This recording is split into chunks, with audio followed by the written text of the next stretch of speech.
Hello mga kapwa kong bakasyonista. Andito tayo ngayon sa Marcos Beach Resort, Tacloban.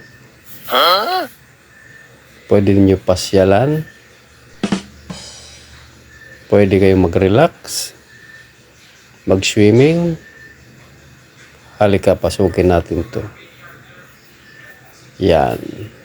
Oh no! Yan ang mga life jacket. Yan mga cottage rental. Oh no!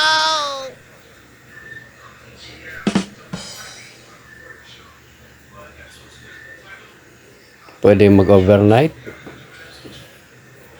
Meron dito tindahan ng tuba sa mga gustong mag-inuman ng tuba. Yan o. Sari-sari store. Tapos pasukin ulit natin hanggang ito, Marcos Beach. About 10 pesos lang ang entrance sa mga maliligo lang. Pero kung may dalang pagkain, pwede nang magbayad ng cottage. Yan ang function room, hall. Pwede dibo, party. Yan. Yan ang CR. Yan ang CR nila. Tapos ito ang mga cottages nila. Meron din sa kabilang mga cottage.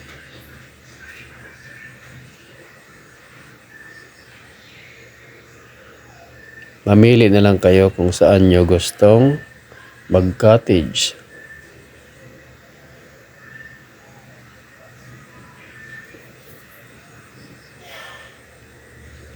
At yan ang dagat. Wow, dagat. Sabi pa nga ng isang kandidato. Okay. Malinis ang dagat. Hindi gaano polluted. Mahina lang ang alon.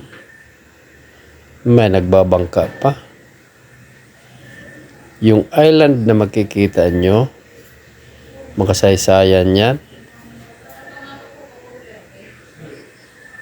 May underground daw yan, papuntang Tacloban mula sa island. Sa mga nakakaalam dyan, paki-comment na lang.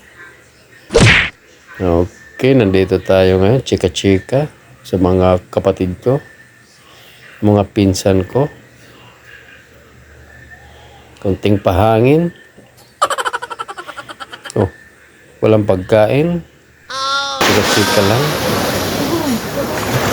At hindi natin maiwasan siyempre mag-selfie. Nandiyan ang lolo mo. Okay, talaga-talaga. Posing-posing. At yan. Ito na matapos siya. Thank you. Marcos Beach Resort, Tacloban.